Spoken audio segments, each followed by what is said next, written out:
Hi friends, welcome to our குட்டி வாண்டு channel. America, Israel, ஈரானோட வார் பார்த்தீங்கன்னா கிட்டத்தட்ட ஒரு மாதம் தாண்டியும் இன்ன வரைக்கும் வந்து கண்டினியூ ஆகிட்டே இருக்குது. ஈரான் பார்த்தீங்கன்னா நீங்கள் ஒரு முறை தொட்டுட்டீங்களா, இனிமேல் நாங்கள் ஃபோர்ஸ்ஃபுல்லாக அடிச்சுட்டே இருப்போம் பாருங்கள், இனிமேல் தான் எங்கள் பலத்தை நீங்கள் பார்க்க போகிறீங்க அப்படின்னு சொல்லிட்டு தொடர்ந்து ஃபுல் ஃபோர்ஸோட ஒரு அட்டாக் வந்து அவங்க இறக்கிக்கிட்டே இருக்காங்க மிடில் ஈஸ்ட் மேலே எல்லாமே.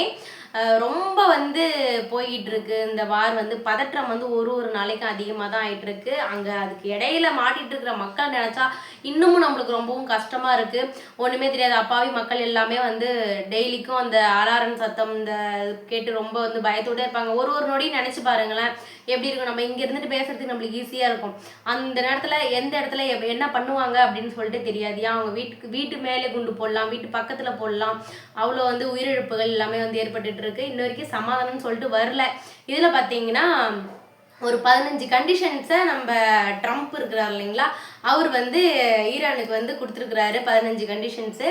அந்த கண்டிஷன்ஸ் பற்றி நான் உங்களுக்கு நெக்ஸ்ட் வீடியோவில் வந்து டீட்டெயில்ஸாக சொல்லிட்டு இருக்கிறேன். அதில் இன்னொன்று முக்கியமானது, ஆல்ரெடி வந்து சுப்ரீம் லீடரே வந்து ஈரானில் வந்து ஃபர்ஸ்ட் அட்டாக்லேயே வந்து கொண்டுட்டாங்க.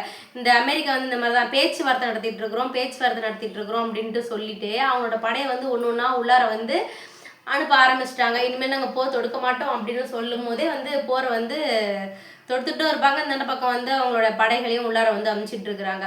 அப்படி இருக்கும் போதே ஈரான் ஆல்ரெடி வந்து 2-3 பேரை வந்து இழந்துட்டாங்க. நிறைய பேர்த்த இழந்துட்டாங்க. இல்லை சுப்ரீம் லீடர் பெரிய பெரிய பதவியில் இருக்கிற தலைவர்களை வந்து இழந்துட்டாங்க.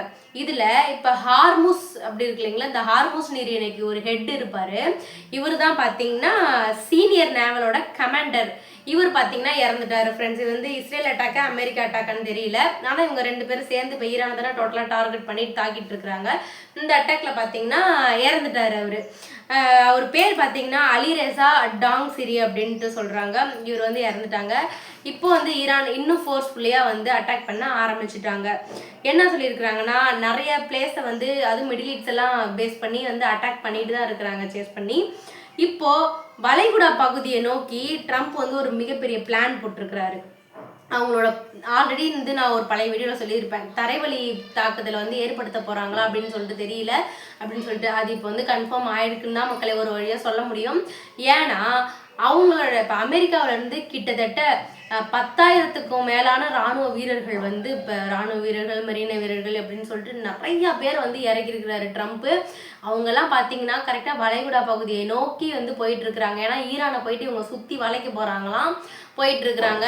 அவங்க அங்கே இருக்கிற ஆபத்தே தெரியாமல் போயிட்டுருக்குறாங்க பார்த்துக்கோங்க. இதில் பார்த்தீங்கன்னா ட்ரம்ப்போட பேர் வந்து ரொம்ப கெடுது. ஏன்னு சொல்லிட்டு பார்த்துக்கோங்களேன், ட்ரம்ப்பு அமெரிக்காவில் இருக்கிறாரு. அமெரிக்க மக்களே பார்த்தீங்கன்னா ட்ரம்ப் வந்து ரொம்ப வந்து திட்டுறாங்க. ஏன்னா இது வந்து இஸ்ரேலுக்கும் ஈரானுக்கான போர், நம்மளோட சோல்ஜர்ஸ் அவங்கள எதுக்கு நீ வந்து உள்ளார அனுப்புற, நம்மளோட இராணுவம் நம்ம அமெரிக்கர்களை வந்து நீ எதுக்கு போய் பலி கடை ஆக்க போற அப்படின்னு சொல்லிட்டு வந்து கேட்டுட்டு இருக்கிறாங்க. இஸ்ரேல் அனுப்பட்டு போய் நீ எதுக்கு அனுப்புறன்னு சொல்லிட்டு இவர் என்ன தான் பாசம் நினைச்சுக்கிட்டு பமிச்சிட்டு இருக்கிறாரு.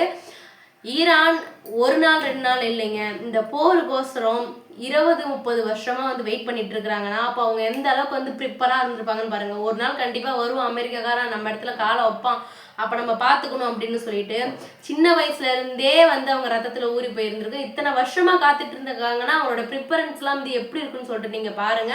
ஸோ இதில் என்ன பண்ணியிருக்கிறாரு ட்ரம்ப்னு சொல்லிட்டு அவர் போட்ட கண்டிஷனோட சேர்த்து உங்களுக்கு அடுத்த வீடியோவில் நான் சொல்கிறேன் friends. Thank you to all, by.